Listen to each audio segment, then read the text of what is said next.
We'll wait for live. We'll wait for live. We're going live. Before we do, because I have to get up, and can we have a moment for my chopsticks? Congratulations to the chopsticks. While they're not like excellent, those would be chopsticks, cutting your hand off right now. You know that, right? If those were losing fingers. They are fun and they make me happy about life. So we're just gonna enjoy that. But yeah, these are so much fun. All right, I'll be back. While we're on the topic of lightsabers, can we talk about how is there a lore reason?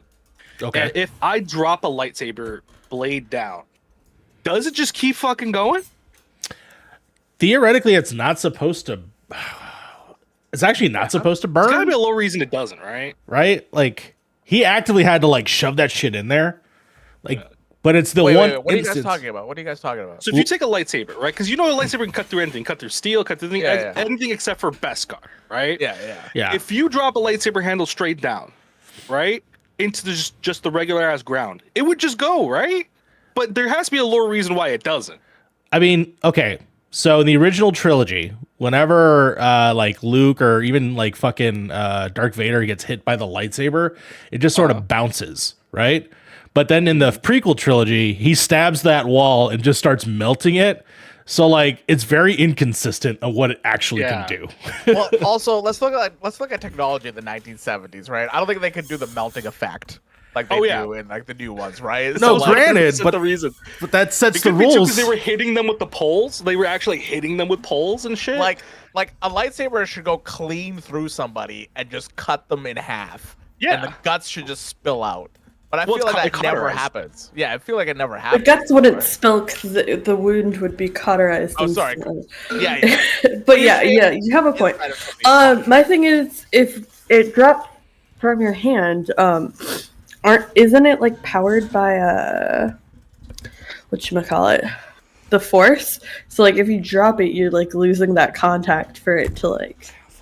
No, I think so. Because pick up a lightsaber, Finn doesn't have the Force, and he can use a lightsaber. Yes, he does have the Force. Does he have the Force? Okay. Absolutely. We all have the Force. Han Solo has wielded a lightsaber. Metachlorians. Everyone has the Force. Yeah, that's a misconception. Themselves, I don't think have a metaphysical connection. I think they have a connection with it just based on them building it. But like anybody can pick up a lightsaber and use it. Yeah, anybody can pick up your lightsaber and just use it, right? Because we've seen stormtroopers use lightsabers. We've seen. I mean, I have a lightsaber back here. I can just use this one. It's fine. You know, like it's one of those things. I think the non-canon character Astra from the Astra comics has wielded a lightsaber at some point. Astra. So the one who who's basically the squirrel girl to Darth Vader. Oh, I know what you're talking about. I thought it was Dr. Afra. Is it Dr. Afra? I said Astra. Yeah. I haven't seen Astra, I think, is a character, but I think she's in Bad Batch. Either way, the fucking it's too much. Can I say it? We're all Jedis, Carlos. We're all Jedis in our own ways, you know? Hello. Glad you're here in the chat. But yeah. Anyways, what was the point of this? I was just wondering if a lightsaber, if you drop it straight, like blade down into the ground, wouldn't it just like keep going? In my opinion, it just turns theoretically. off. Yeah, theoretically, right? At some point, it has an auto shut off, right? Yeah. The only lore thing I can think of is that the hole that the lightsaber makes isn't big enough for the hole that the hilt is. Right? Yeah. So the blade's thinner than smaller, so it'd just like stick out. The hilt would stick out. Yeah. The hilt wouldn't go through. The lightsaber Carlos, I have to be bigger than the hilt. I have a task for you. I need you to summon Rumble Pack or any of those sick, nasty boys over there at shared screens that do all the Star Wars content and ask them what happens if you drop a lightsaber. We got to know. My thing is, I was a huge Star Wars fan as a kid, and I still love lore or whatever, right? But I never got real deep into the logistics. I was just there for a silly, goofy opera, and that's all I got out of it. You know? Oh, fair. I know. I think it's the same thing with how Frank is bringing up this question on how the contractors were brutally murdered by the rebels on top of the Death Star 2. That's been a conversation. As old as time. So it's like sometimes you got to think outside the universe's like thing, because they're obviously like there's some things in Star Wars that don't make sense. Like, why don't motherfuckers just turn off their lightsabers mid like clash so that they could just turn it back on and just shoot them? You know what I mean? Like, if I'm clashing with you with the lightsaber, I turn it off, dodge, and just turn it back on. You're dead. Like, that's at the end of every battle. They don't do it because that would just make every battle move, right? Yeah. Yeah, then it's not a visually interesting battle. Right? Not visually interesting, but you know what gets the job done. I'm just saying. It's certainly efficient. You'd be way better at murdering children. It's like the Jay and Silent Bob in front of the convenience store like questions, right? Like, is there Hulk-sized condoms in the Marvel universe? Think about it. Actually, I'm sure there are. I mean, listen, he is Science Hulk right now. Okay, hold on. I don't want to ponder this. Or 100% Elastic Man has created a condom that is one size fits all. I mean, the real question is what? No, never mind. I had a very deep She-Hulk question, and I'm going to keep that as loose as possible. Oh, anyways, this is the Point in Progress podcast, episode 95. I am your host, Mario Rivera, and I have 4 eyes now. I, of course, joined by my lovely, the triad of the Point in Progress, as we were lost one of our members due to sickness and FEMA, one of the two. Triad? There's 3 of you here. I'm I said you guys were my triad. Quadrad? You're my tripod. My tripod. How about that? Nah, you still try. I still try. Yeah. Yeah. Oh, you're the middle of the tripod. He's the middle. I'm the middle, and you're both. All 3 of you are my legs. Yeah. Anyways, Harv, how you doing? I'm doing well. I'm doing well. Oh man. I don't really know what else. Just working and yeah. That's it. Okay. Cool. That's it was my entire week. We're probably we're gonna talk about the Fallout show most likely. So yeah, we'll talk about that for sure. Yeah. Yeah. The only thing I've done all week. And the man with the cat, Frank, how you doing? Pretty good. Just chilling. I've been watching Fallout with Fee and Harv. It's been a blast, and playing Rainbow Six for the most part.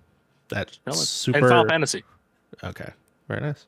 One day these guys will all finish Final Fantasy. It'll be a glorious day. Fucking Mario, how did I finish it before you guys? I don't know, Mario, because I have triple your goddamn playtime. Yeah. I told him this game never fucking ends, man. This game doesn't fucking end. I realized that midway through, and I'm like, yeah, there's no way this game's ending, so I'm just gonna go through the end. I'm just gonna fucking skyrocket, and then maybe next year I'll finish all the side stuff. Who knows? There's a lot of stuff going on out there. And there's some good side quests. There's some really good side quests in there. Yeah, I'll definitely. There's some stuff in there I do want to take advantage of. But until then, the last person here that I want to say, because we celebrated my birthday on stream, I just want to give a belated celebration to Sly. How you doing, Sly?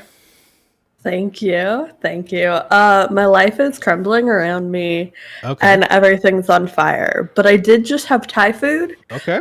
So all is right in the world again. Thank you for the birthday wishes. I don't normally make a big deal about my birthday, but I did get to go to the Sharks Kraken game. Okay. Which was the last regular season home game, and see my beloved Kraken absolutely demolished by my beloved San Jose Sharks, who are like one of the worst teams in the league this year. So that was hilarious. 2 juggernauts going against each other right there. 2 juggernauts. It was great. I had alcohol at my place of work, and that felt really wrong. And what else happened? Oh, I got a selfie with Jacob McCourt's doppelganger, which is really cool. Love that. I'll send you the picture. Yeah, I'd love to see that. And finally, I have not watched a second of Fallout because I went to watch it and then remembered that I still haven't finished Alex Rider Season 3. So I was going to finish that and then start Fallout. And then I was like, what if I just don't do any of that and rewatch Siren Survive the Island, which Fee and I talked about extensively, a year ago. Anyways, besides the point, it's still like the best reality show constructed I've ever seen. It's amazing, and I'll just leave it at that. I mean, I think it's just like Fallout, but more Korean, right? Just desolate. No factions. There's different factions. Close. There's different I factions don't on the think island. Fallout is women enough. The stars a woman. So I think you haven't watched Fallout yet. I think we're missing a couple of hundred nukes in there somewhere. That's too, fair. Yeah, that's fair. A couple hundred. Oh god, I'm so happy to be here. The major difference in my life is I have glasses now. Can no longer claim that I have 20/20 vision. I've been living with the fact that I like to like close my right eye when I watch things or when I'm resting. And that's because I can't see out of the other one. And so I need to wear these devices over my face now, which is fine because, Frank, I mean, you know me long enough. How many times have I, like, when we go to movies, and even if we don't go see a 3D movie, I still steal those glasses and, like, break. You do, actually. I always wondered why you do that. But you unironically sometimes wear those. I was always doing stolen valor when it came to glasses. And you know what? It's finally caught up to catch me. You know what? It's a burden and a curse. I think glasses on people. Some people are really good, but the people who wear them know that you don't want to fucking. It's a constant reminder of how frail you are as a human being. Because it's like if I lose these glasses, I'm fucked. I've actually most. This is gonna sound weird, but hear me out, right? Okay. Most of the fist fights I've ever had in my life, we're talking about like 8 or 9, right? I've had to do without my glasses because that would be honestly dumb as shit. See, he plays hard mode in life too. This is bullshit. So let me tell you something. When I take my glasses off, like from like here, you're a fucking blur. So I'm just fighting like demons at this point. But it sucks. It's wearing glasses. You don't want to have them. But then sometimes people don't look good without glasses. Like I don't feel like I look good without glasses. My favorite thing about glasses is it's like the only accessive device that I can think of that has been turned into like a fashion accessory. Like it's a trend to wear like fake glasses, and that's like so weird that we're like the state of like acceptance of disability in our current culture is not what we're getting into. But the fact that people are just like, yeah, I want to wear glasses because I think they're cute. It's so funny to me. My buddy has I looked at his glasses and I was like, those are really, really nice glasses. He has like gold-plated glasses. Yo. Yeah. And I asked him, I was like, how much did you pay for those frames? He's like, these frames for $1,500. I was like, what? I don't take care of my glasses enough for it to be $1,500. I will say. Here's a question for you, Harv. Do you take care of your glasses though? Like, do you take meticulous care of your glasses, like the way people want you to? You know what I mean? What do you mean by meticulous? Do you put it in the case when you go to sleep? Do you no. Like, you know what I mean? Like, well, I just do one of these. Only clean it with specialized cleaner. I literally just take them off and I'm just like. So I'm not supposed to do that. Huh? Okay, good. I'm glad I'm learning. Glad I'm learning because every night I'm like, okay, I'm gonna. Well, that's why they give you the case and everything too. Everybody does that at first. You're gonna do that for the first week or two, and then you're gonna be like, fuck this shit. Just throw where you need to throw. You're gonna lay on them at some point. Yeah. Everybody does. You lay on the bed. I've actually laid on these before. I've stepped on these. They haven't broke, which is kind of crazy to think about. Yeah, mine have been pretty good. Mine are aluminum, but they have good flex to them, so they don't break anytime I do anything crazy. Yeah, this is like third or fourth pair now at this point. I paid for the bare minimum in general. I think this is my fourth in life. Yeah, about fourth in life. Yeah, one I broke during sports. The other ones I lost while I was really, really drunk. The third ones I snapped in half, showing my friend how bendy they were. And then you do. And then this is my fourth one. I think I had 3 pairs, and they only updated to update style or prescription or whatever. And then I realized I never wore them, so why was I paying money for glasses I wasn't gonna touch for a year? I would not spend over like $200 on frames. But these, like, when I looked at his frames, I was like, God damn, these are nice fucking frames. But like, I don't really care about that stuff. But yeah, I think really nice glasses though. I think the most amount of money I've ever spent on glasses is like $400. Like that's with frames and lenses and everything. That's because I was an impatient kid and I really wanted them that day. So they have that day service, and I paid an extra like $100. Really? Okay. Yeah, they don't do it anymore. Lens crafters used to have in downtown Chicago a facility where you can go in and be like, yeah, I want it right like in 2 hours, like 1 hour, and they would make it like a 1 hour thing. Yeah. I literally left, went to go get bow, came back, and then my glasses were ready. It was a cool service. I wish they would keep it. I would honestly pay an extra $50 for if I can get them same day. I don't know if I would do 100 anymore. I think when I went into like a real office, they did them in house, and so we got them the same day. Okay, so I did mine in a Sam's Club. I did. Oh yeah, no, Sam's Club and Costco, they're really good for that. Yeah, really cheap frames, really, and honestly, you don't need the most expensive frames in the world. The lenses are all, albeit the same fucking thing. Like no matter what manufacturer I got my lenses through, whether it be Lens Crafters, America's Best, or any of those other kind of services, they've all looked the same, right? So why spend more money on the same fucking thing? Yeah, it was the exam was $15. Did that, and they were like, "Yep, you're blind. You got some problems. You're gonna have to figure that shit out." Yep, you're fucked. You're fucked. And then so go ahead, go to the wall of the different frames, and then we're gonna fill out the forms and figure out insurance. And basically, insurance was pretty good about this one. I only paid like $50 for everything, including the exam. So like, I also didn't opt. They also have like stat sheet, like, all right, cool, you want these optimization modifications like that you want to add. Yes, we talked about this actually. Yeah, because the first thing I asked you is because you were talking about eye strain and stuff like that. Yeah. I was like, did you get the blue light filter? No. And you're like, no. And I'm like, yeah, you need the, like, honestly, glasses without the blue light filter, that's like the one you really do need. Yeah. Because you'll notice a difference immediately when you're looking at a computer screen. It kind of makes everything look like a Nolan film. Okay. Which, if you like that look, because you'll notice when you take them off and put them back on, it'll kind of like gray out a lot of color. But looking at if you look at a computer screen for like 90% of your day, which most of us do, it really does help with eye strain. It really does. That's one thing I would never get in my glass. And I'm sorry. I know what you're gonna say.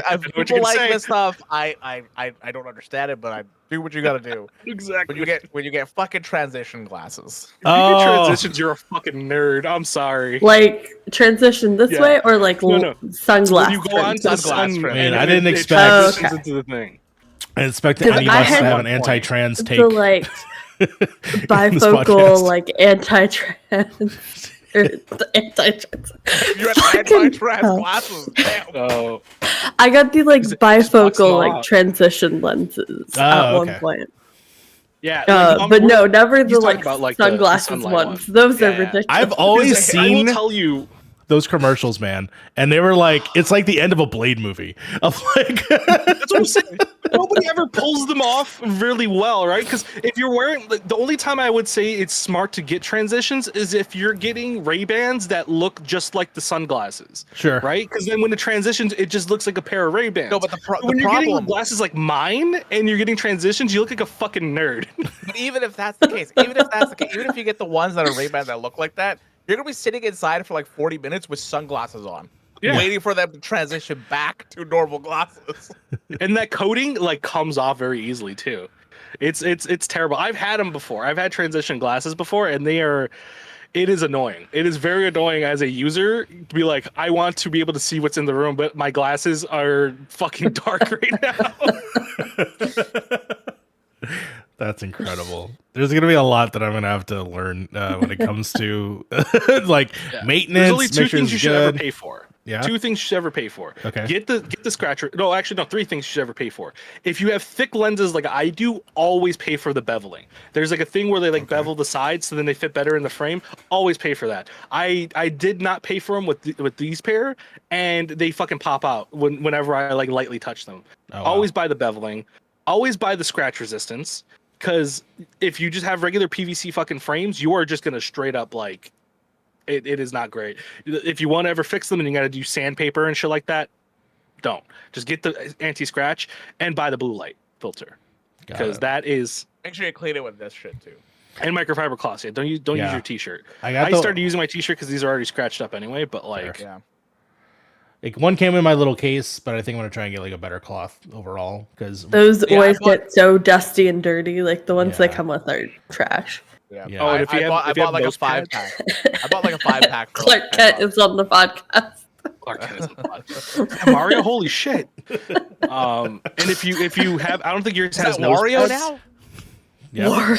Reverse. I don't think your glasses have nose pads, but if you have nose pads, immediately buy an extra set of them just in case you ever need them, because these things do sometimes break off. Okay. And you don't want them to break off, and then you're like, I have to wait like a week for them to come in, or like 2 days or some shit. Got you. Okay. Yeah. So far, I've been living my life with them. Nothing I felt has been a massive difference, other than the fact that I don't close my eyes often. I did notice that kind of like off the bat. So the biggest thing you're gonna notice is that you're gonna see the window right through. Like it feels like you're. I feel like I'm in an IMAX theater at all times. That's the problem. Your eyes eventually like adjust to it, so like it's very invisible. I could never get used to it. Every time I could see like the frames in my peripheral, it drove me bonkers. See, that's why I get frames with less thick bezels on it. Yeah, right? I don't have that like thick view. The two problems that I had immediately was I immediately got headaches, just like right off the bat. Yeah. And the second thing was when I would like look at a table, it would have like a sort of Alice in Wonderland effect to it, which was odd. But that's slowly kind of gone away. It was a very odd thing. I mean, either the way I was looking at my lenses or whatever, but like now that's sort of faded away. Like right now my table looks just as it normally does. Some depth perception stuff's a little different too. But other than that, I'm... Because your brain's compensating, but it has to relearn how to actually see again. Because I did something very similar.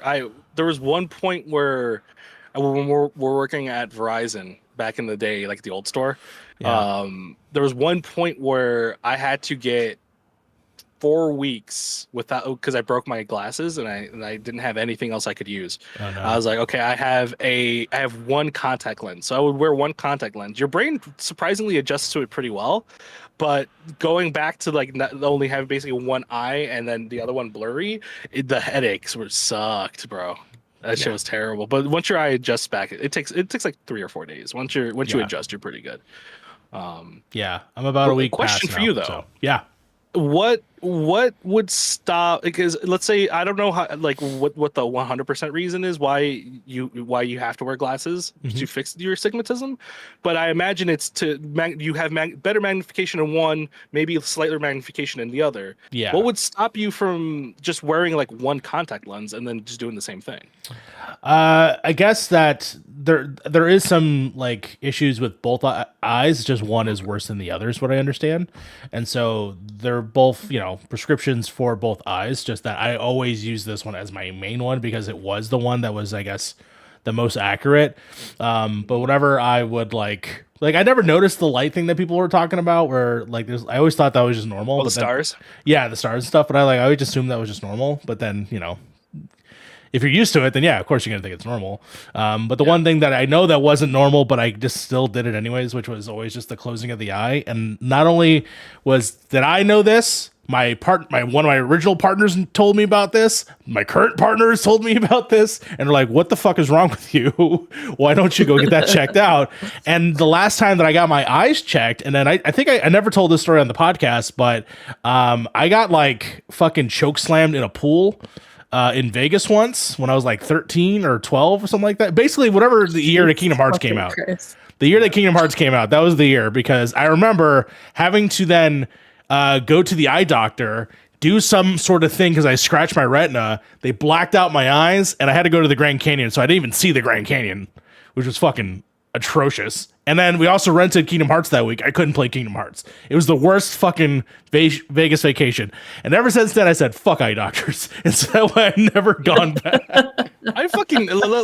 To be honest with you, I fucking hate going to the eye doctor. Sure. Because they are honestly the number one doctor I've ever been to that is 100% going to make you feel bad about not buying their fucking add-ons, and it's so annoying. It's like, do you want to do an eye exam? No, I just did a fucking eye exam 6 months ago. Well, your eyes can change. No, I just did a fucking eye exam 6 months ago. Yeah.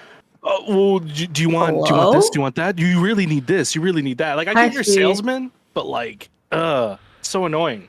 Hold on. Do we have a visitor? What happened? Oh, it's Fee. Someone from behind the grave. How's it going? Fee has escaped from FEMA. Oh God. Oh, buddy. I told you guys I was sick. Fee, you should be in bed right now because you sound like a ghoul. Oh, fuck you. You're joining Harv from beyond the grave. Oh my god. How I just wanted to remind and say hi, but I didn't think I was gonna get roasted. Hello, Fee. It's good to see you. Fuck you guys. I would say let's play some Fallout 76 today, but you really need to go sleep. You messaged me at like 4 a.m. today, by the way. And on TikTok. I was just like, what are you doing up? I woke up because I was having a coughing fit and I was just I can't get back to sleep. So I went on the sofa, I went to lay on the sofa and I put on Criminal Minds and was going through TikTok and I'm like, I'm just gonna send some stuff off. And here we are. I'm just gonna get more judged. I'm gonna get judged all the way, but that's fine. Whatever. I don't mind. You knew. You already knew. I already knew. But yeah, just thought I'd drop in and say hello. What's up, Fee? Yes. We're glad you're alive. We're glad you escaped from FEMA. I mean, I don't know if I've escaped. Barely escaped. Oh god, yeah. I'm not feeling so hot, guys. Are you being subjected to FEMA's human trials or something? Who knows? It's definitely not working. If I was feeling good right now, I would be like, yeah, this is totally working, but it's not, as you can tell. So yeah, that's why I just wanted to jump in and say hi, and I'm not going to spend too much time here. Hopefully you're on quota. Hopefully you're on for next week, Fee, because I should be finishing that project I showed you. Yeah, and I will show it off on the podcast. Ooh, I don't even know about this. This is perfect. I'm also really excited because I have some stuff up my. Oh, sorry. What did Mario just say? I said that I don't know what this is. I'm excited. Okay, I thought you said you did know about this. I was like, how the fuck do you know? No, I don't know about this.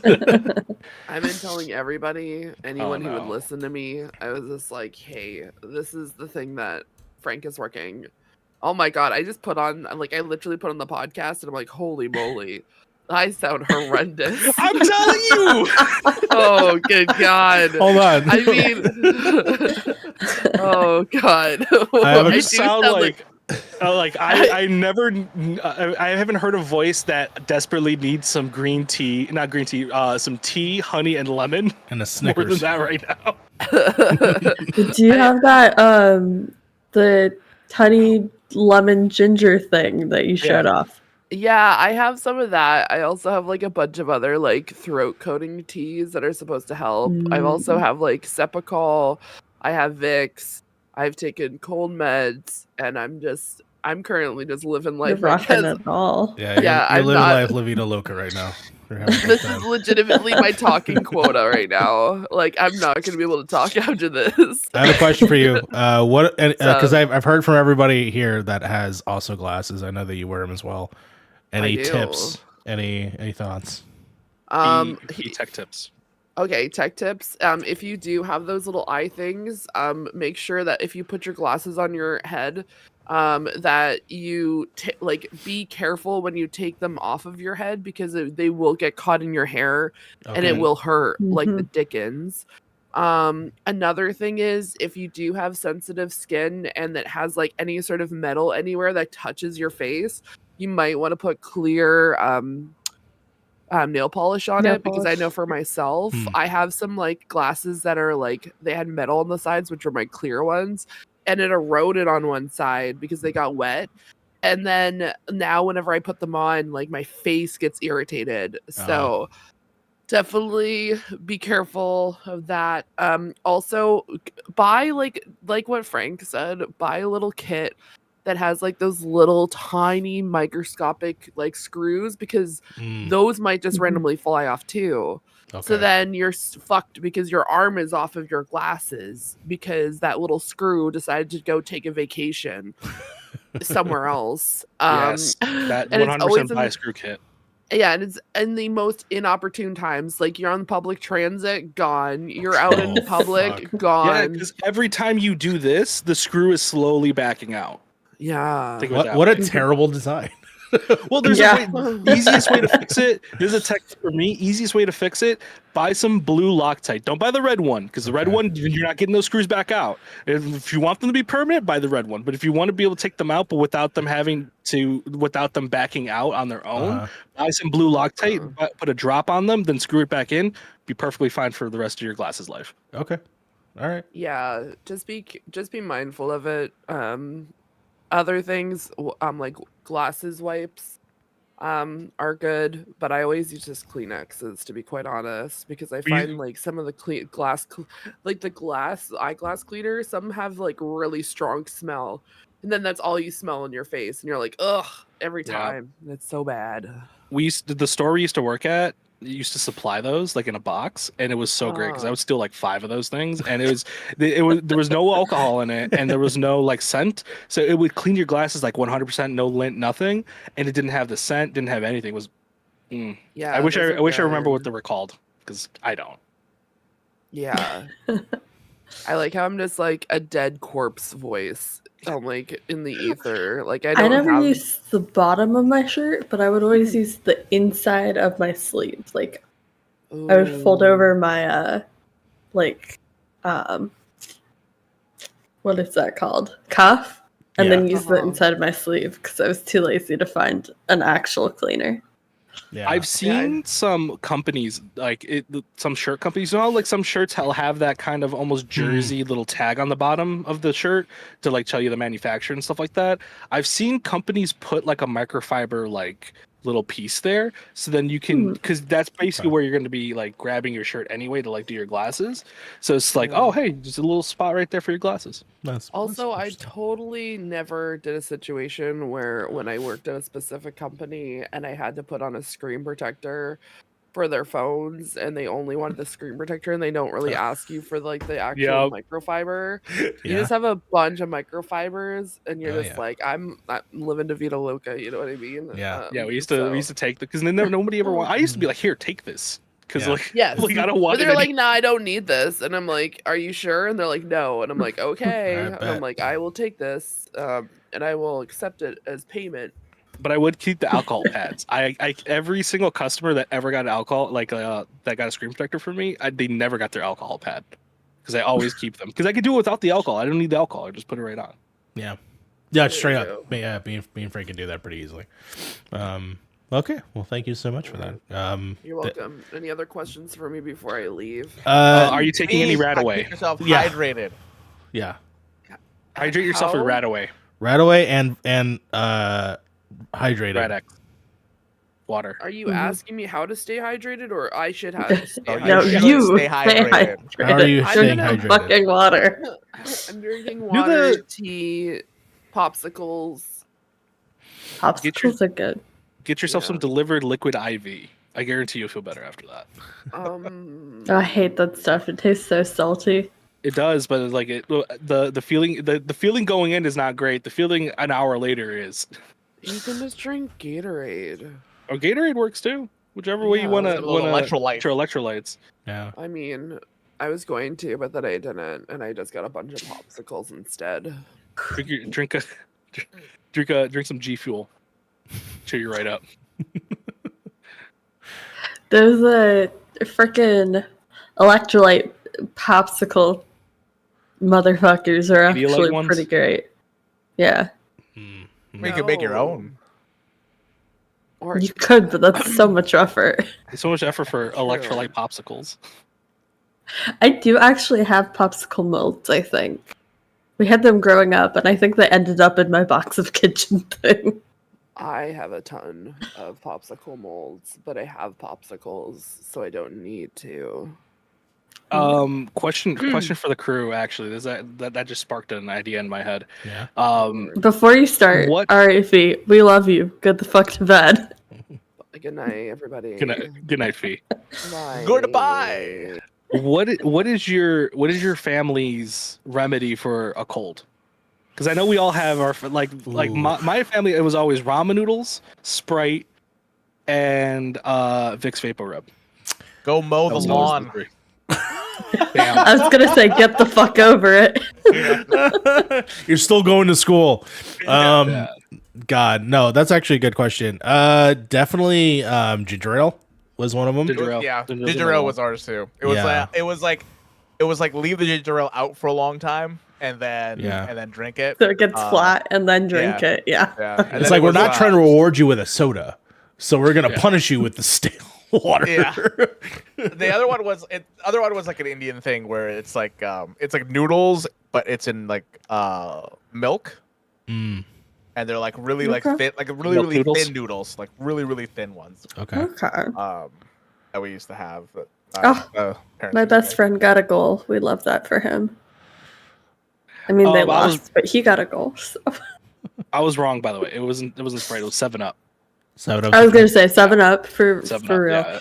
Yeah. When I was younger, and then when we got older, it was you would do apple cider vinegar, honey, and citrus, either lime or lemon, and hot water, and make that into a tea, and then you would chug that because I hate the taste of apple cider vinegar, so I'd plug my nose and chug it. So Lord said chicken noodle soup with a ton of garlic, tea with a splash of whiskey, is what his dad. Or hot toddy, yeah. I don't understand. Like, okay, most of my friends when I was growing up were brown people, right? We were all like together. Okay. We had a couple of white friends in the group, and their parents. I'm the token white here. It's fine. Fair. That's fair. They would always talk about like their parents just gave them whiskey to like for like when they're sick. And if my parents ever my dad did that one time. That's fucking wild. Because my parents would be like, "No, what the fuck is wrong with you, alcoholic?" Broke my foot. My mom was like, "You want a shot?" And I was like, "Yes."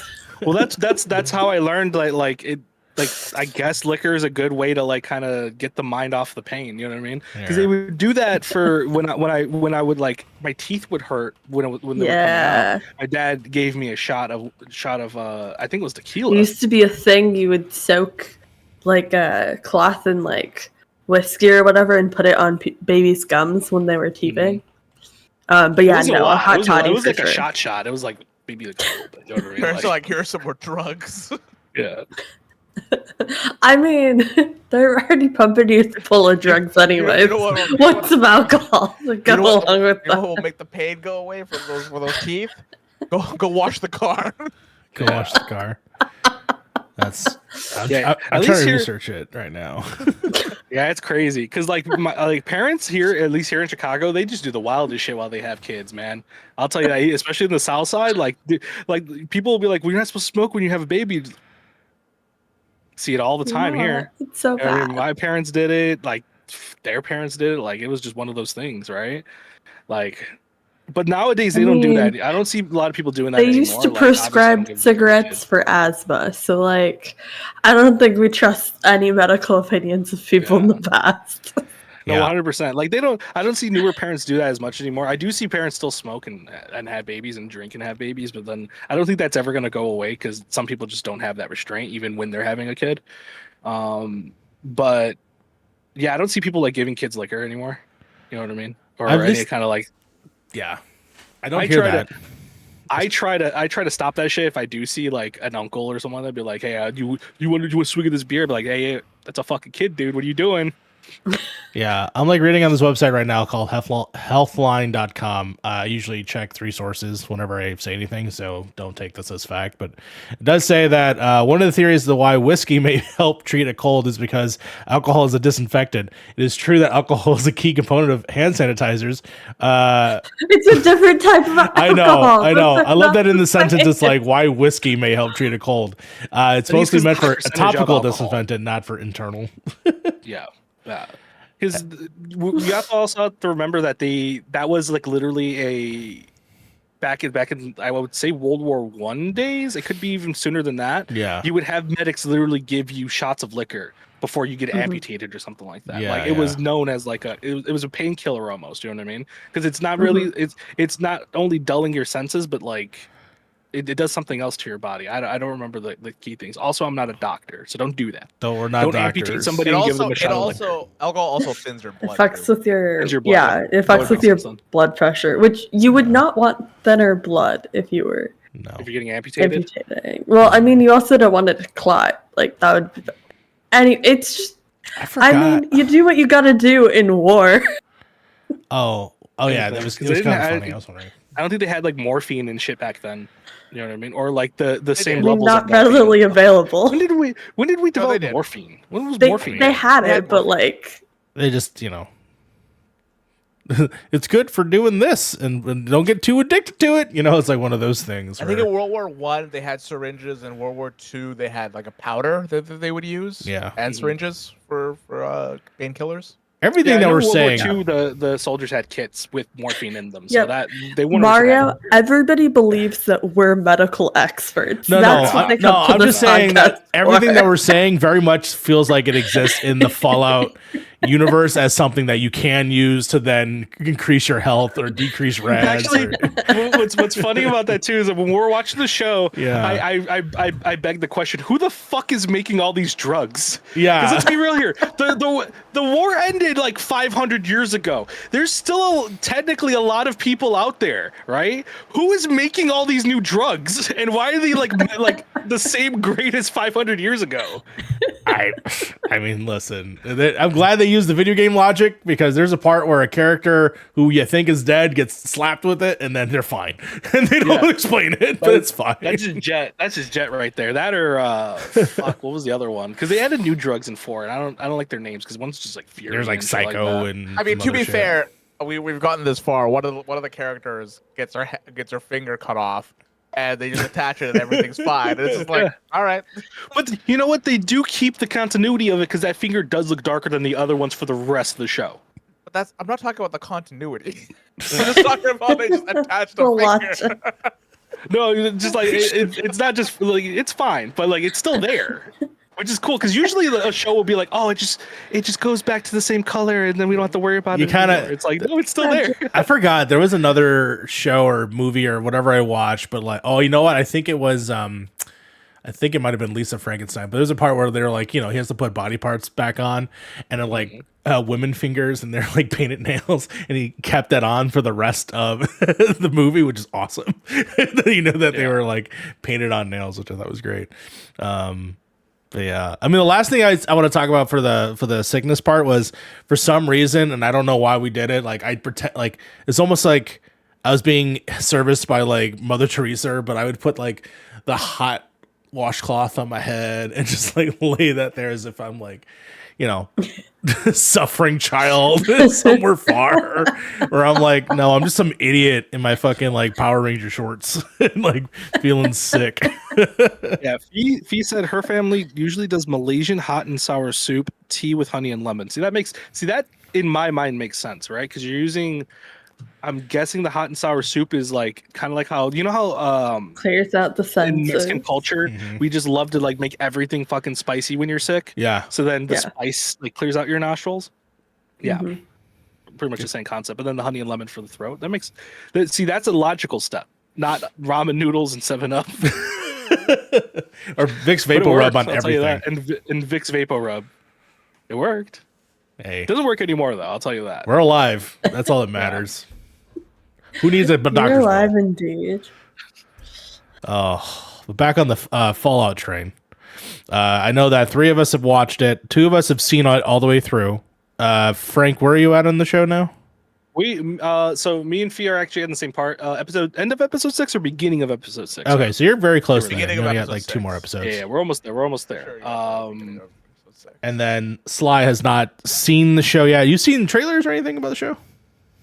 I saw the one trailer we live reacted to together. Fair. And that was it. I did, however, download the Fallout 76 free trial thing, whatever. Oh, okay. And I got like 5 seconds in and promptly got distracted and was like, yes, right. These games are not built for how my brain works. I mean, yeah, there's so many things I you like do.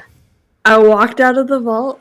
I talked to some girls, and I started walking down a hill, and then I got attacked, and then I was like, what was I supposed to do next? No idea. I will never know. Like, I will never know what I was doing ever again.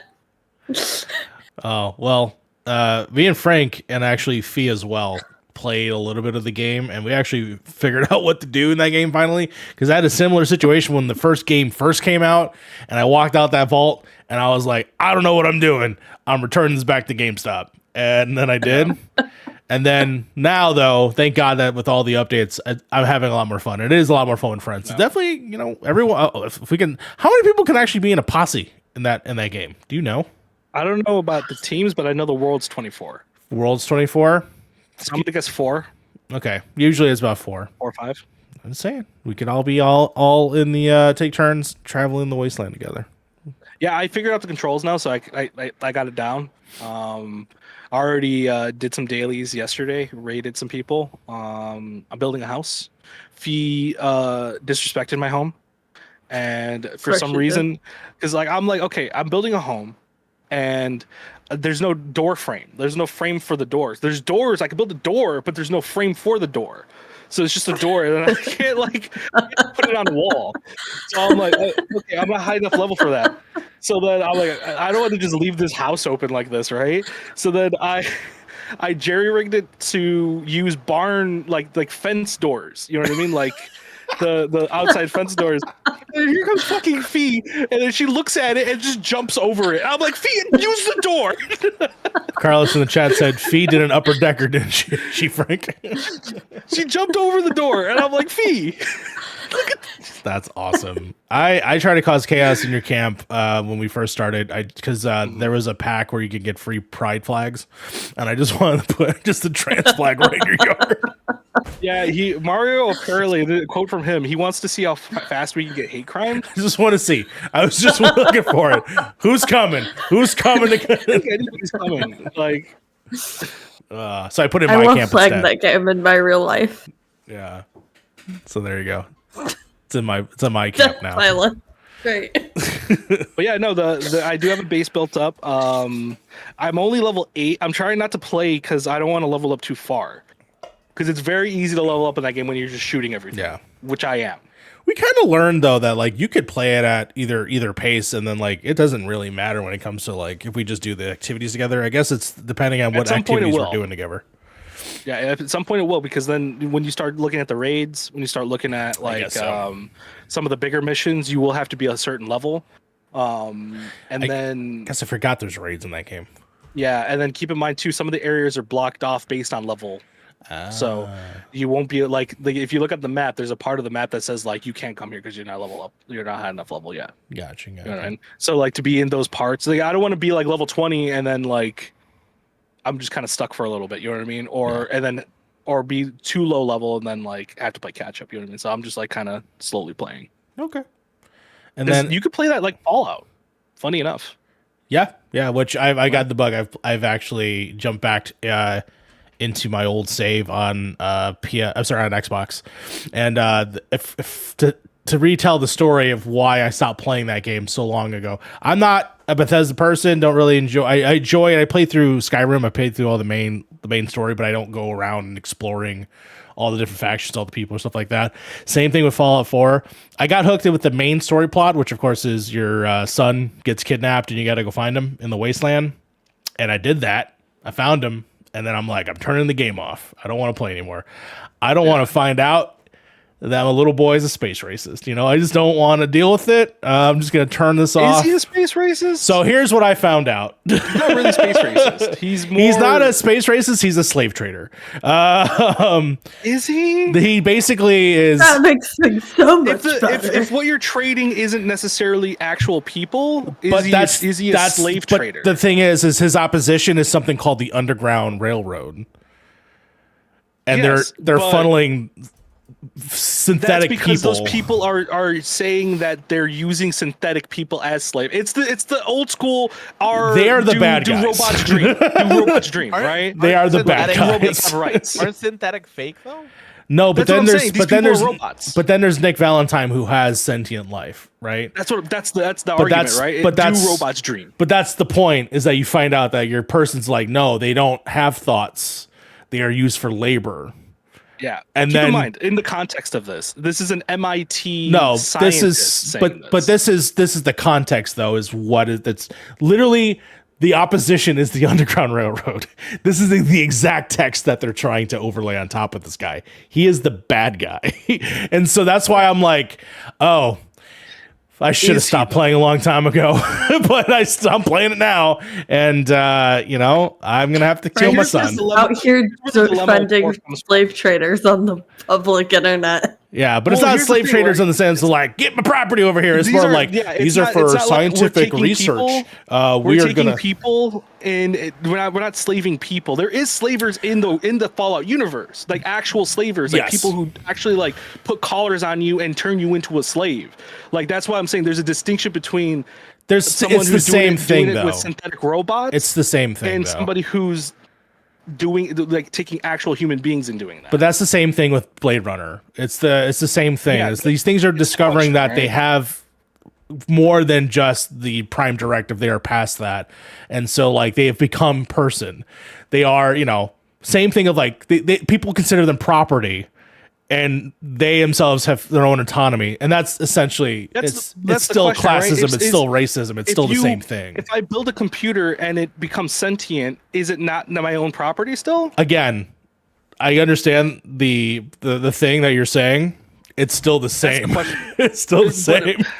You got to look at it in the perspective of I don't see that person as a person. They are my property, even though they have thoughts and feelings. It's the same. But do they? Because they're robots. Their thoughts and feelings are. But they clearly are displaying that they do. So therefore, it's like yes, like it's the same thing with like Blade Runner. That's your answer to the Blade Runner question. I subscribe to robots don't have feelings. It's all 100%. I don't know for understanding the plot of Blade Runner. It's believable, but they. On this note, Harv, how are you liking the Fallout show? I thought it was good. I thought it was a good show. I'm excited to play 3 in New Vegas again. I actually was talking to Frank about it yesterday, that I'm going to jump into those 2 games again and see, because I haven't played those games since release at this point. So I'm excited to jump back into those games. And apparently there's really, really good mods to like make it a little bit more. It's easier to play the games now. So yeah. Yeah. But the show itself, I thought the show was good. I think it was great.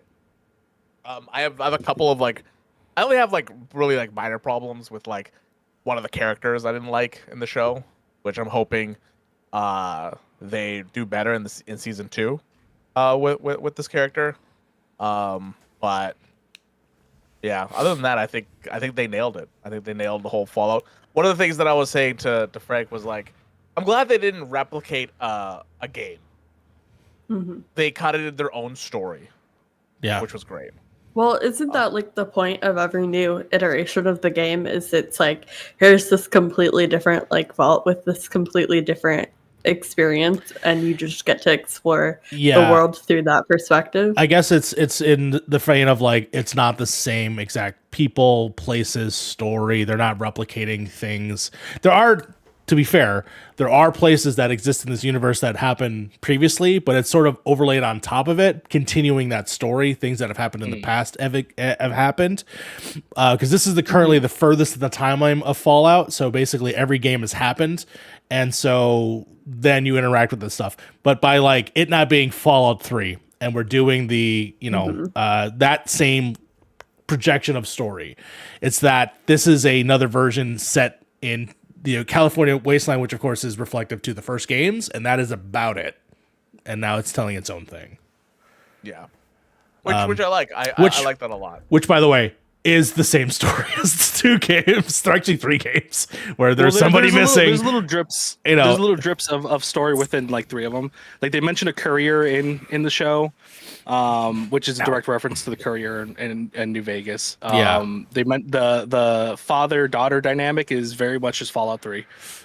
Without the same kind of story though. It's just the father daughter part. It's always the trope. It's just the trope of person has to leave station in life to go find a thing, and that's fine because that's so far Fallout from that I've experienced, and I think that's okay. I'm just glad that they did not have to be like fall through strict line, like this is Nuketown, this is that, you know. Isn't it just like the same storyline from the game? It's like, no, we're gonna go a different route and we're gonna focus on these specific characters, and I thought that was super smart for how they handled it. I really love the main person that we seem to be following, which of course is the vault dweller, Lucy. I think that her progression as the show goes along, as well, the actress is fantastic, which I actually didn't know. She's been blowing me away, just the stuff I've been finding out about her. First of all, she was Jinx in Arcane, and she puts on a wildly different performance than what we see here, which is fantastic. And then she very much a gamer, played a lot of Fallout 3, and then really understood certain things about the world, so that when she did her acting, I was like, oh shit, okay, I actually can see where you're coming from in these certain instances.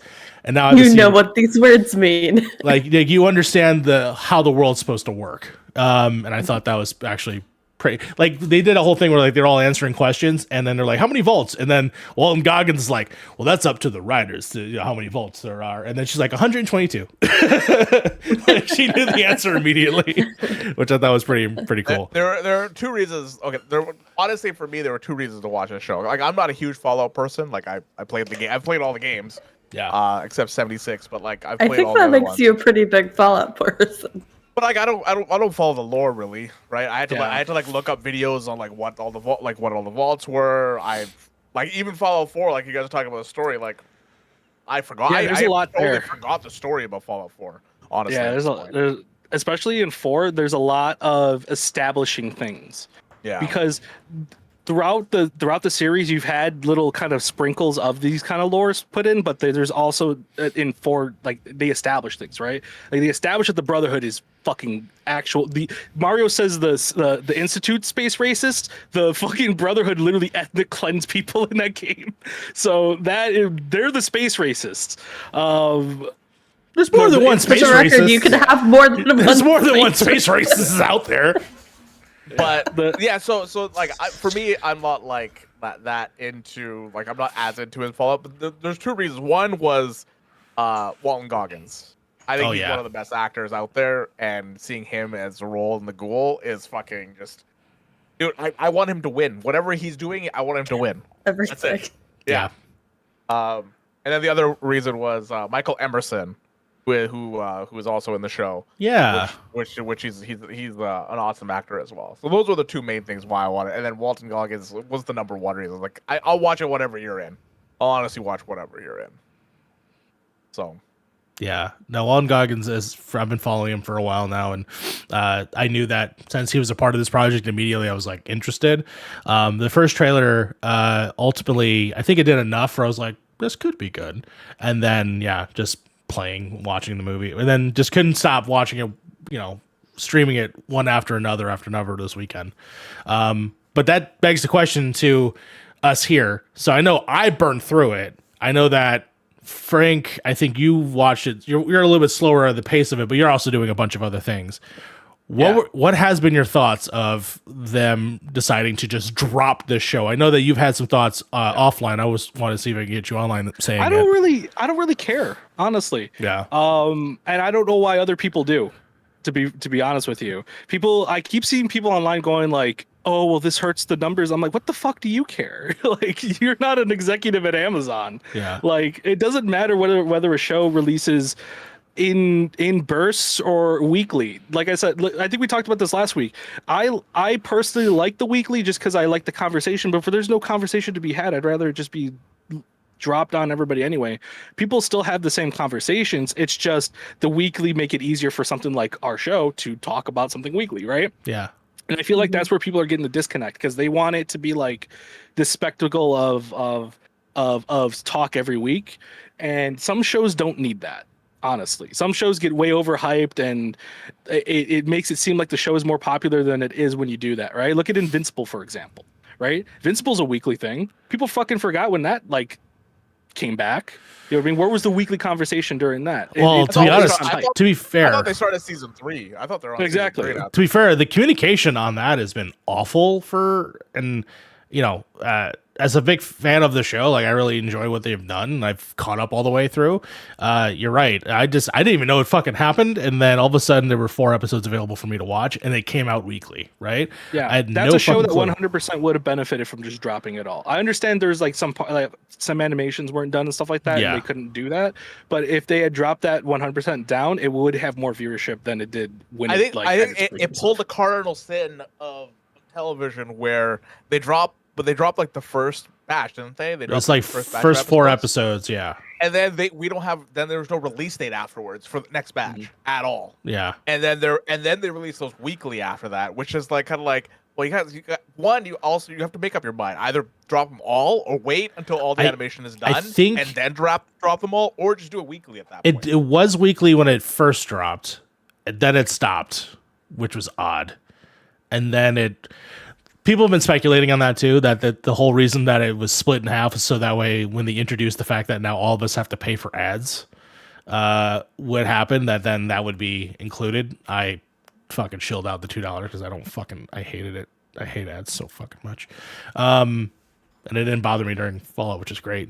But yeah, it sucked to me for that. For Fallout, I actually kind of agree with Frank here, where like Fallout to me is not the show that I want to be talking about weekly. I kind of glad that it did just kind of come out now that I'm talking about it retrospectively after watching all of it.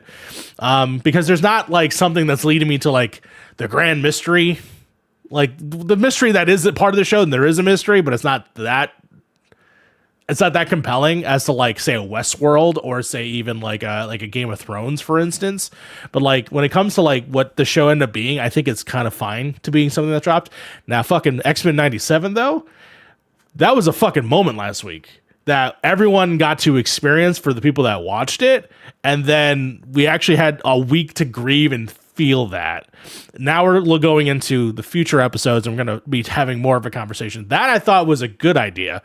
I think it is a pick your case, right? Is this show going to be something enough where it makes sense to have a ground conversation and build up from it? Like people were probably going to check out 97 or not going to check out until they heard about fucking episode 5. And I wonder if that's what their plan was for that. And it's also dependent on the place, right? When Netflix does it, I'm fucking terrified, right? Because I never know if my show's ever going to make it past that season. Avatar, I was scared. And thank God we're going to get the rest of the fucking books, which I'm okay with that. But like One Piece, fucking Cowboy Bebop, I got fucking shucked. And then obviously a bunch of other shows. But Amazon hasn't done that so far, which is good. You know, like I was still scared for Invincible for a minute, but then they were like, hey, we're going to do season 3 and 4. So cool. We're good. We're safe. I mean, I'm expecting them to have a season 2 for Fallout. Like, I don't expect them not to have it at this point.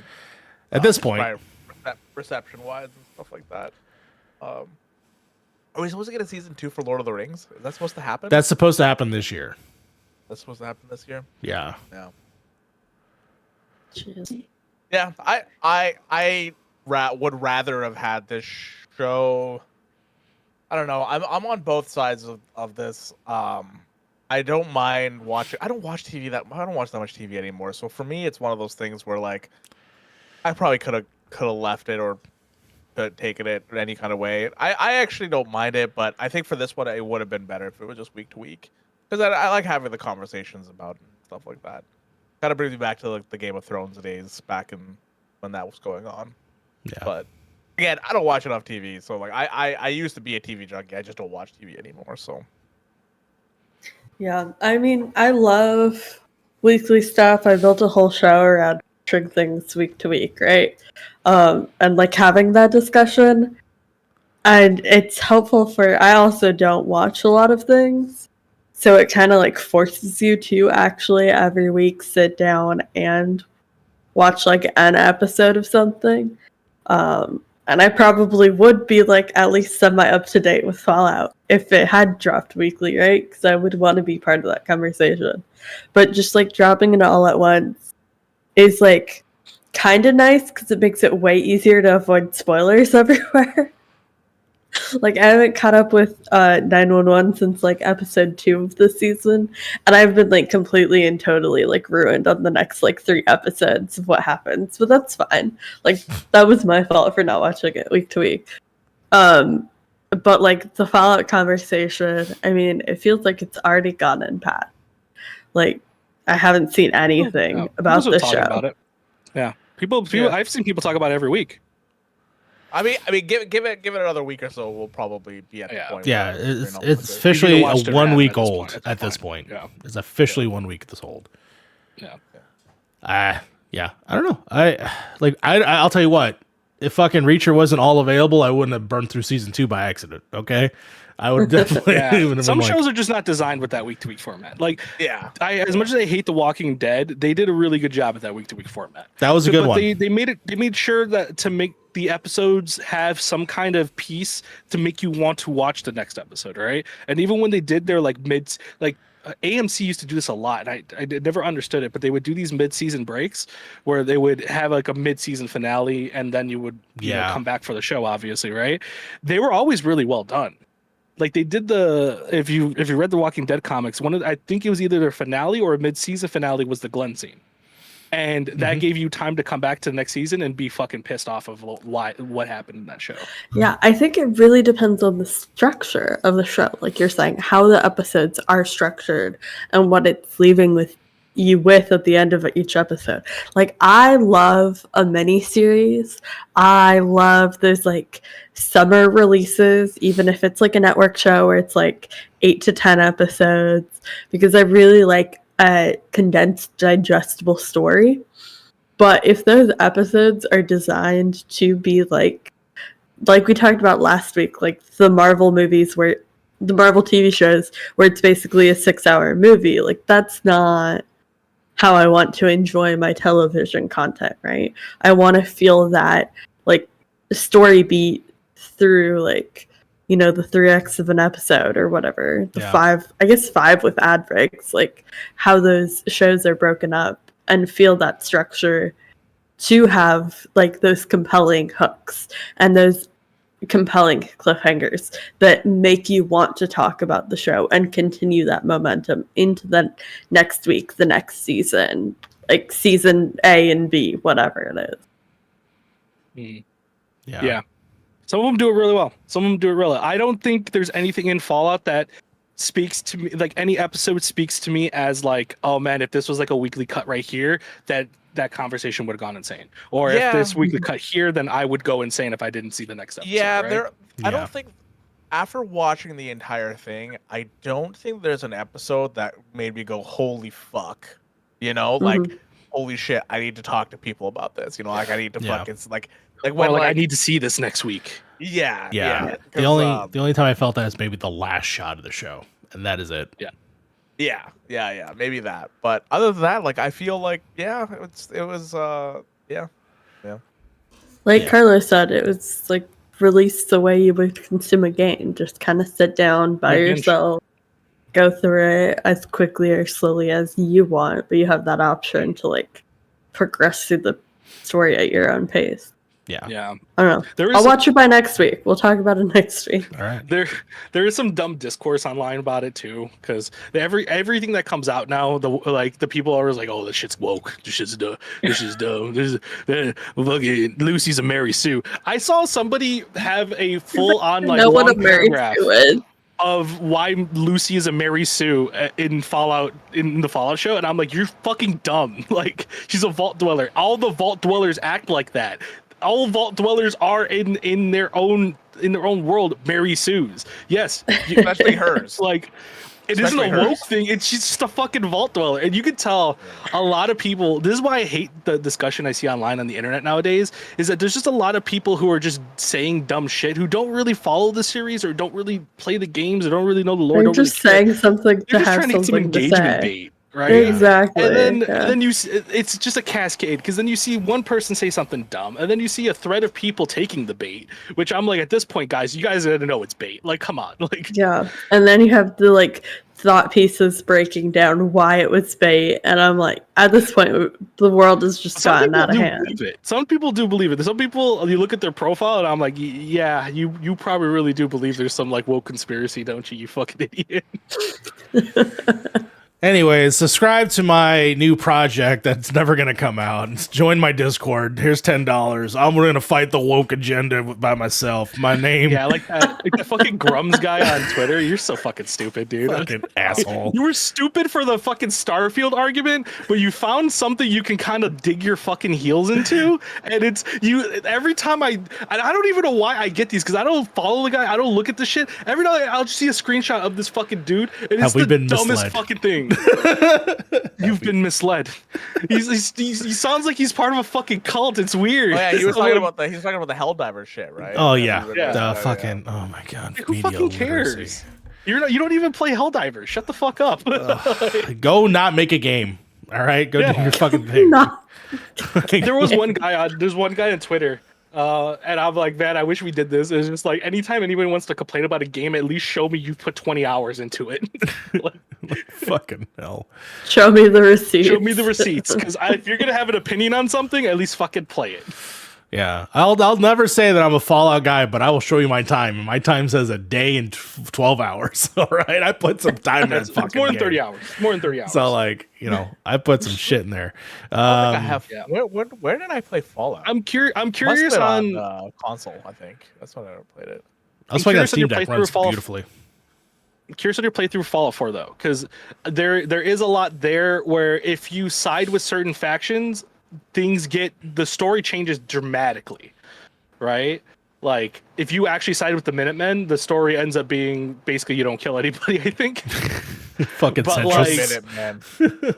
But like 90% of the stories, like are just like, yeah, you're gonna piss off one faction in that game, and the implications are like the crazy. Brotherhood fucking hate me now that I've full on am working with the railroad.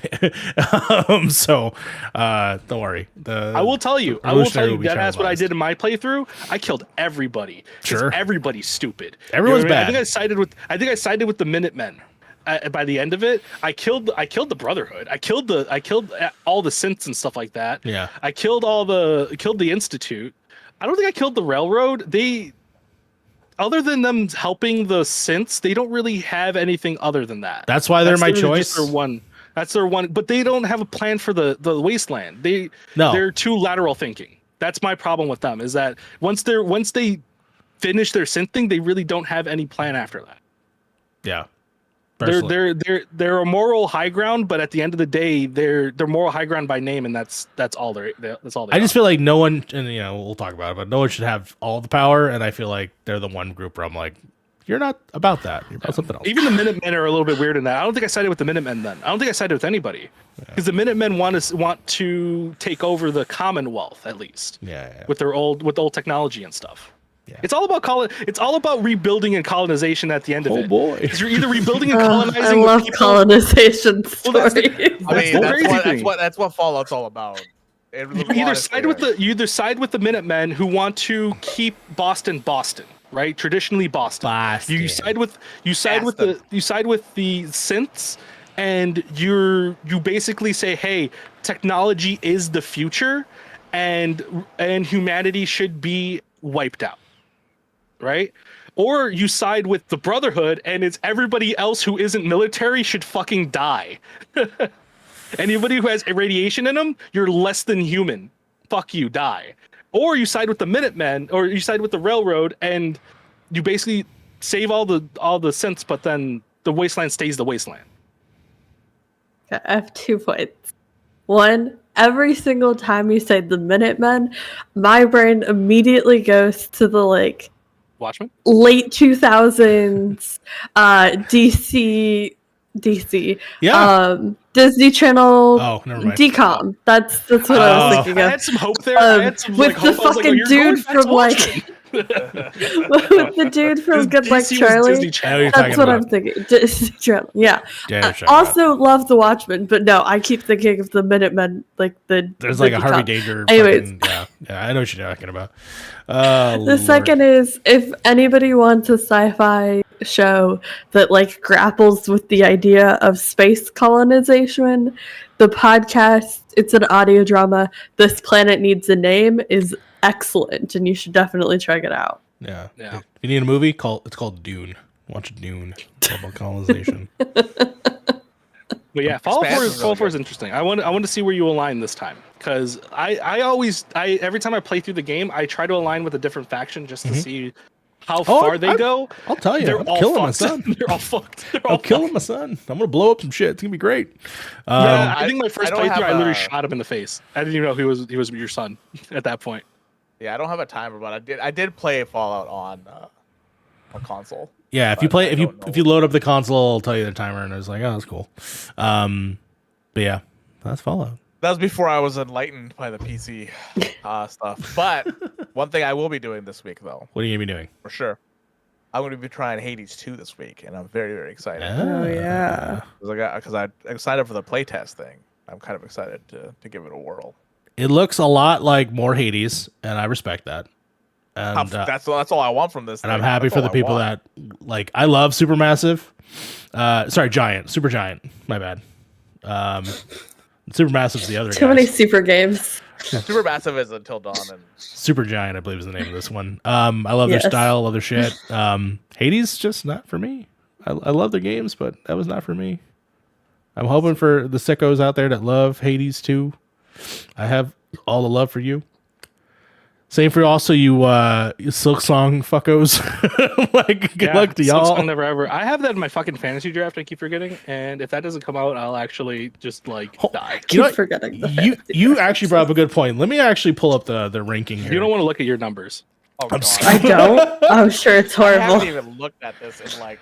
I haven't looked at it since we did the draft. I'm pulling it up. So you're actually doing pretty decent, if I remember correctly. Am I? You're third place. Because no one here is also adding games to their shit. I'm actually putting in bids and like just stealing some shit. But I'm picking the worst fucking ones. That's the problem. Because you're the negatives. Yeah, so okay, we're gonna go down the list here. I only had 2 releases. Also, I just want to say something right now while we're here, while I got the platform. Yes. Whoever gave Princess Peach Showdown less than 80 on Metacritic, you're a misogynist. That's just it. That's just it. You just don't like women succeeding. You just like women succeeding. How fucking dare you? That was supposed to be my alley-oop. Anyways, Little Dookies by Frank GV, yes, currently has a score of 12 points. The problem with that game, Frank, that game did not look good. I don't care. I thought it being Peach would just be like, oh, okay, because you know how people give Nintendo shit like 8s, 9s for like. Oh yeah. You know what I mean? I was like, oh, Peach. Listen, everybody loves Peach. Listen. Apparently not. Nobody does, because I got 7 fucking points for that. Same thing for fucking Mario and Donkey Kong. When the 2 games the Nintendo fanboys didn't show up for is the ones I picked. Hey man, we know that this is the final year of the Switch and we don't give a fuck. That's why we're not fucking playing these games anymore. But hey, Star Wars Outlaws though, looking good for you. You know. No, it isn't, because everybody's bitching about that game. You got the fucking people on one side complaining about this lady's fucking jaw for some reason. You got people on another side complaining about the Ubisoft $130 Jabba the Hutt mission. And I'm sitting here like, why the fuck did I pick this game? God damn it. I should have known better. It's Ubisoft. Yeah. Of course, Bean Dip Studios by me currently has a -1 point. That's because I got -10 points from Suicide Squad, but then I got 10 points back from MLB The Show. Thank God. Thank God. So yeah, somehow that must be -1. Say My Latte by Fee currently has a 73. So we have a lot to catch up. She's almost done though. Look at her stuff. I don't think she has not much that she can. She scored big with Helldivers and Bellatro. She's pretty much she just has Dawn Trail pretty much left at this point. Yeah, and Dawn Trail's gonna be an easy alley-oop too, because that's gonna be fucking awesome. Amber, of course, is Smooth Like Butter. They currently have 15 points. Harv, Beard and the Beans, currently has 43, so he's second place, according to this list. And then Sydney the Kidney, of course, by Sly, currently has 28. So you're actually in third place. So, but I haven't picked up any games since we did the draft. So how many do I need to add? Quite a few. The thing. Sydney the Kidney might be in third place right now, but they're kind of fucked later because Baldur's Gate's not getting DLC. No, No. that's That's 100%. We know now is 100% Oh, so- DLC. Yeah. Yeah. What did I? And unannounced Spyro game isn't happening. Well, don't forget, it's anybody's game because you can No, actually. I counterpicked that. I didn't pick that. You It's a can counter pick. Oh, you're good there. Yeah. you can bid for more games as they get announced. So just put those bids in. Maybe you get some good scores, and then Warning. Hey, I'm. No. Oh, I need to counterpick something else. What do I Rising counterpick, Tide y'all? comes out this week, doesn't it? The DLC for Final Fantasy 16 comes out this week. I'm sure that's going to be a 10. I've seen some people talk about it already. Apparently, it's not. Oh no, that's unfortunate. But I think also because for some reason people have weird opinions about Final Fantasy 16. Like just the weirdest fucking opinions come out of that game, and I have no idea why. I don't know. I thought it was a decent. Okay, chat, help. What do I need to counterpick on this freaking list? But I right now I'm looking good because I got Paper Mario still on my list. I got Sanua still on my list. Yeah. Apparently nobody fucking believes Aura is gonna be a good game still. I think it'll be a good game. Yeah, Shadow of the Stellar Earth Tree, Blade? I'm gonna get like 100 from that. Stellar Blade's gonna be coming out soon. Stellar Blade. And the Mario one's not coming out because there's no Switch this year. So There's no Switch this year. that one, that one I'm. That was a gonna whiff, for yeah. Sure. But it's anybody's game, possibly. A lot of my games haven't released. I have two fucking. I'm still pissed off at that. How the hell do Nintendo put out some 7s?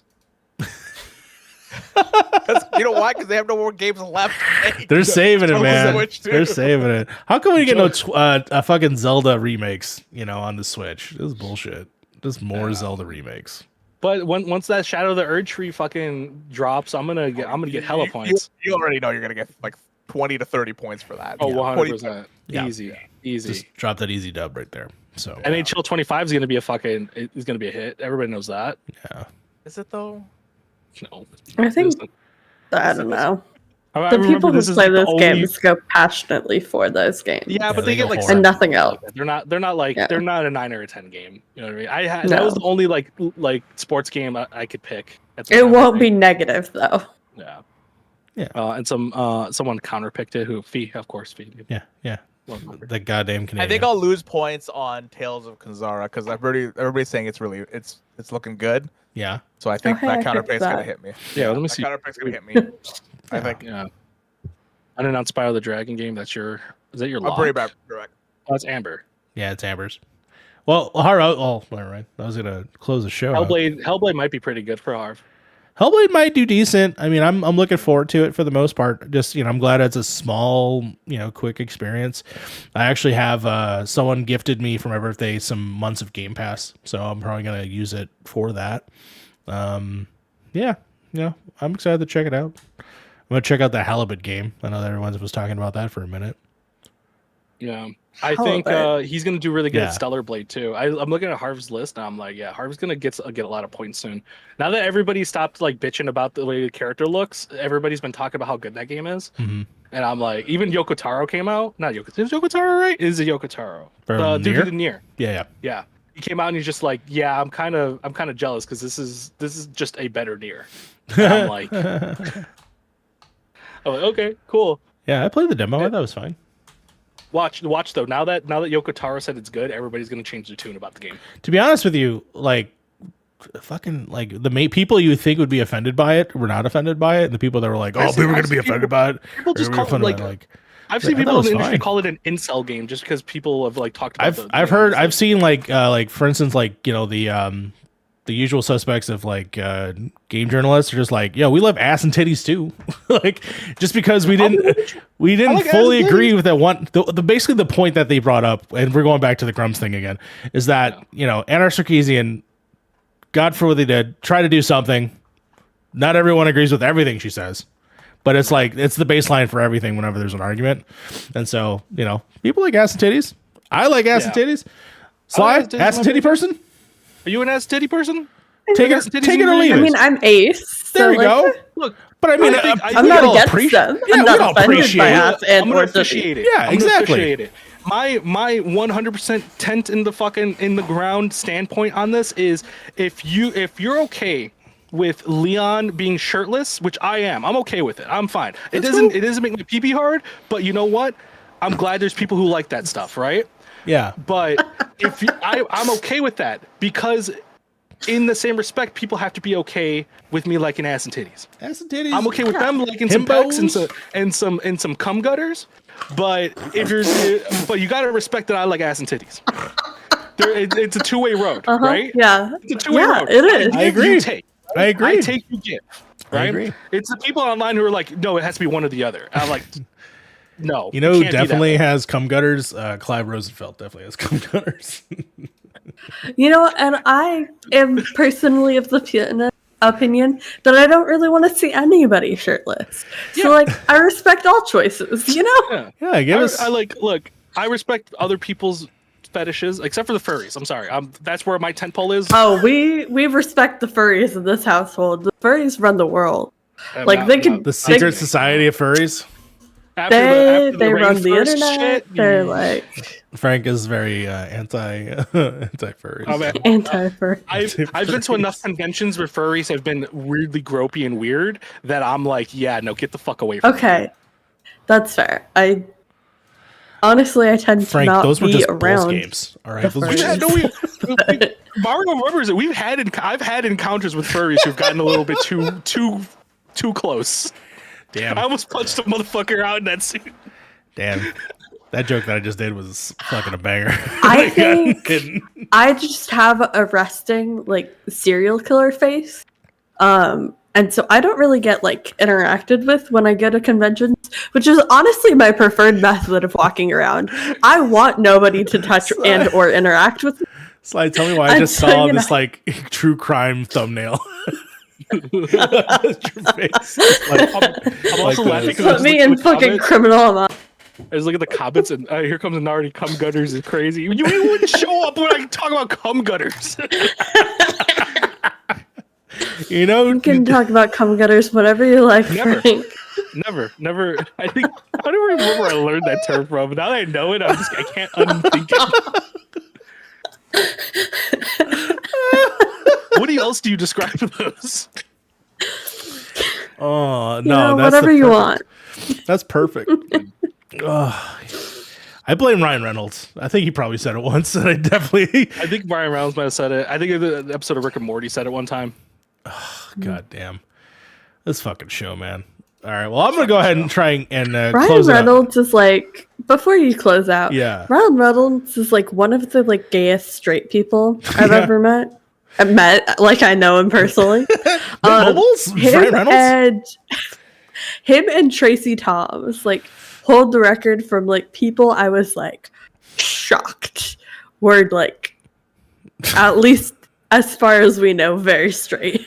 He had the thing going on where like it was the 2000s where he was always wet for some reason, and he always had like he was always wet. Like if you think of like Blade 3, remember Blade 3? Blade 3 where he definitely had cum gutters for Blade 3 all the time. Oh yeah, 100% on set, ready to go, sprayed on. Just just Blake Lively, just.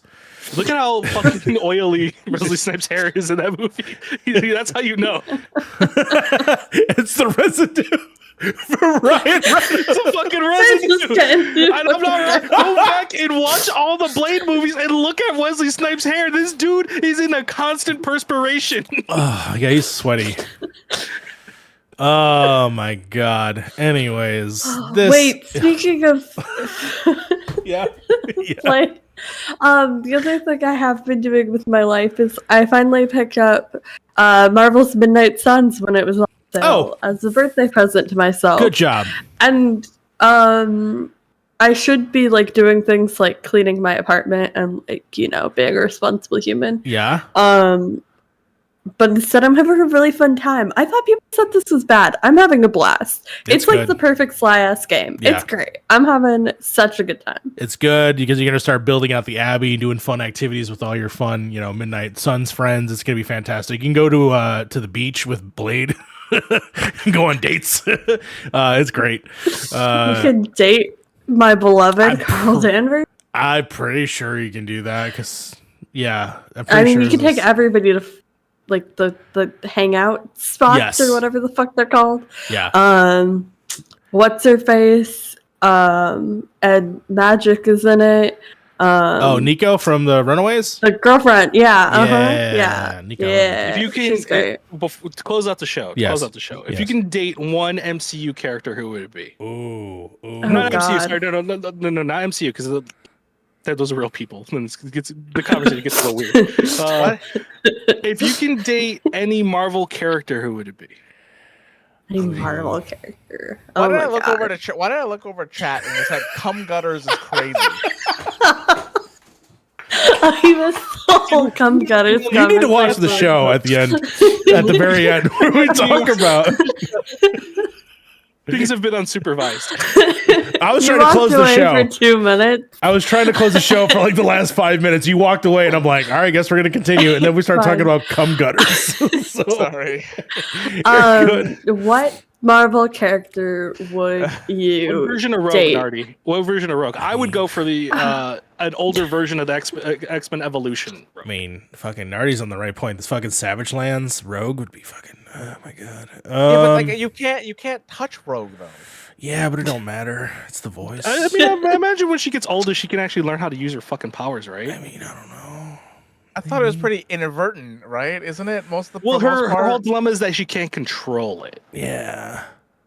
Right? All these other mutants around her can control their powers, or some of them can, some of them can't. You look at Cyclops, it's like there's his dilemma wouldn't too. it come out to like the whole like Hulk thing? Like like if they're having sex, you still can't control that. You know? Oh yeah, Because that was a heart rate plot was really point. high. That is real. That is a plot point in a Yeah. movie. It depends on your version of the character, right? Because people have got past that. I think there's versions of Rogue already in the Marvel like canon who like she knows how to control her powers, so she can touch people again. It doesn't matter. It doesn't matter. I'll say this: I watched X-Men '97. I did not really know who Madeline Pryor was. I'm a fucking Madeline Pryor fan now, so I'm gonna say Madeline Pryor. Love that for you. Yeah. She. I'm gonna say Goblin Queen. I don't really know who I would say here.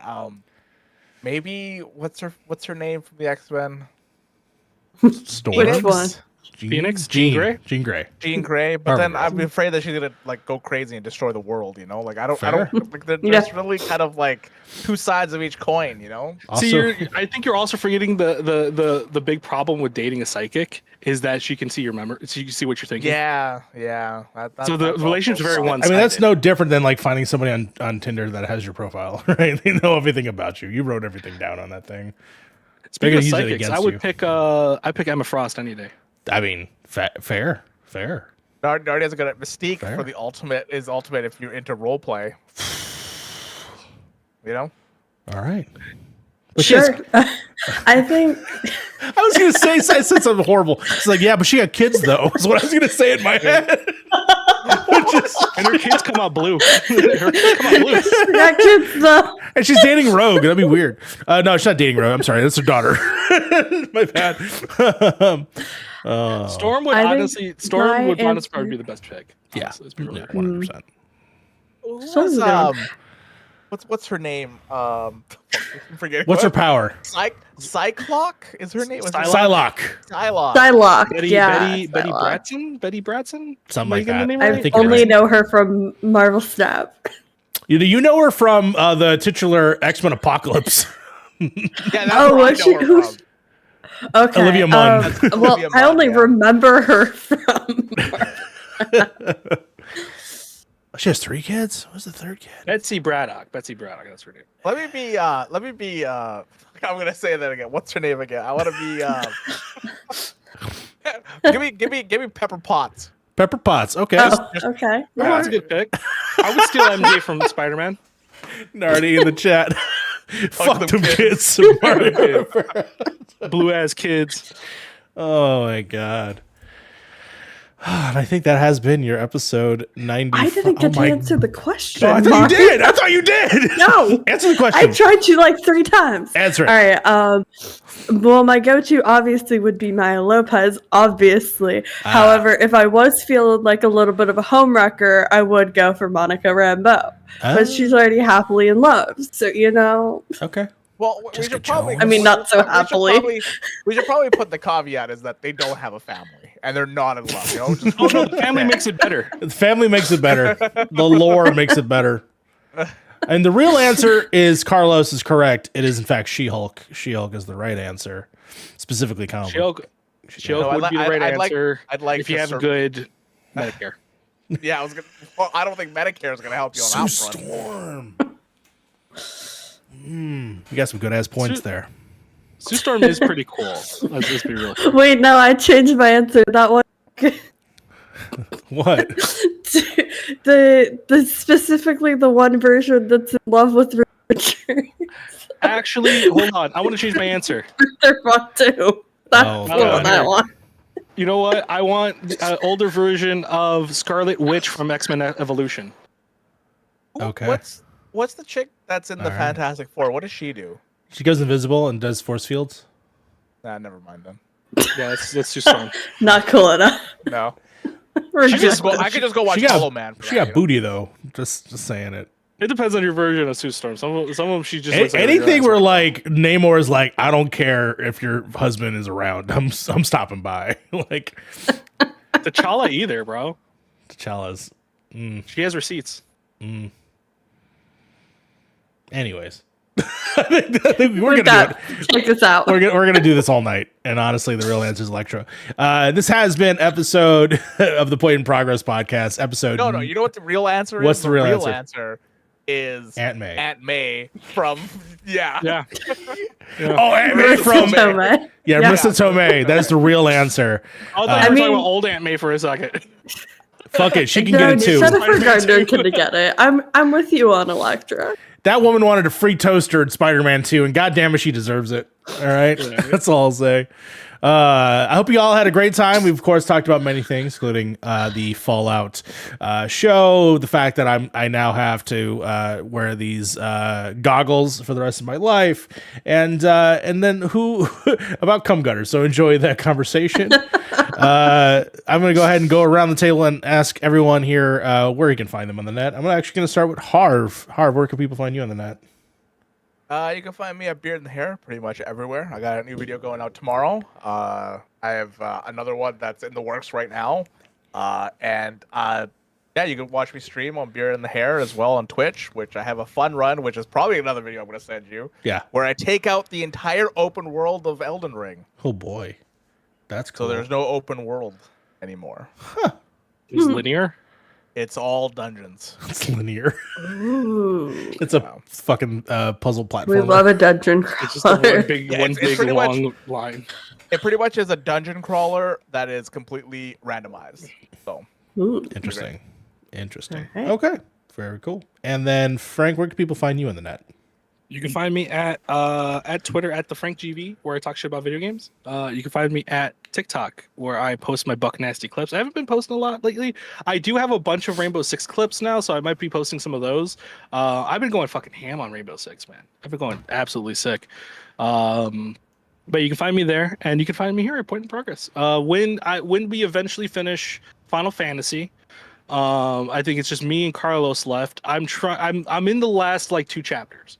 So I think there's only 14. I'm 20% through chapter 12. Okay. So yeah, you have another like 5 hours left. yeah. So I never wish it ends. was only 5 fucking hours. I just gotta do all the side quests that open up. The story I only have like 5 hours left. In terms of like actual like content, I probably still got a good 40 left. Honestly, I'm 150 hours in right now. Do you know that? Because I think I'm at 150 hours, but I've already done like half the hard modes at this point. I pretty much asked Harv, hey, if I beat the game, can I go back and do stuff? And he said, yeah. So I was happy about I that. know everything. There's no missable content in this game. Yeah. Literally Keep in mind, no missable content. One of the biggest reasons why I'm doing 100% on everything is because I want to have that knowledge for the conversation when we actually podcast. Yeah, no, that's fair. That's fair. 100%. That's fair. Yeah, if Well, we're again, gonna critique the game, I Carlos- might as well like. Carlos and 100% Frank, get it. there's no rush in this. Just take your guys' time. It's a big Oh yeah, game. no, definitely There not is so rushing. much. Yeah, there's so much Yeah. in this game, and I want people to at least experience and enjoy this game because Yeah, it is my goatee, and I think it's like obviously Elden Ring is the only thing that's going to beat it this year. So like it's a little biased at that point, but it's an amazing game. Yeah, my problem is that I also still play other games. Like I'm still playing Fallout 76 with Fee when she wants to play. I'm still playing Rainbow Six with the boys when they want to play. You know what I mean? It's just gotta find time to also turn on my PlayStation, which I'm still dreading. I'm so glad Ghost of Tsushima is getting integration. Dude, I would be turning my PlayStation on soon for Stellar Blade. I love PC, man. God damn it! I hate turning on my PS5. I hate doing it too. I hate it. It feels so weird because especially when you're doing the dual monitor stuff, you got one on your PC, one on your PlayStation, then you got to turn one off sometimes to get the other. It's so. I think I'm in the firm camp that I don't think I'm going to buy another console at this point. See, I think I'm there. I love my PS5. It's my that? primary game system. It's what I use every day. I was thinking the same thing. I mean, I haven't really used my Xbox since I moved in, but my PS5 has been getting some love. So. Yeah, this is probably a broader conversation we could have at some point. I don't feel like this generation has been worth not worth the $500 price point. I could agree with that in a lot of aspects for sure. Sly, where have you been? Where can people find you on the net? You can find me tomorrow for a live react to the new Taylor Swift album. We might be doing a pre-show on YouTube at After Party SHO. Maybe. Haven't nailed down all the details yet. We'll figure it out. But that should be live on TikTok, myself and JJ at JJBWay Watch.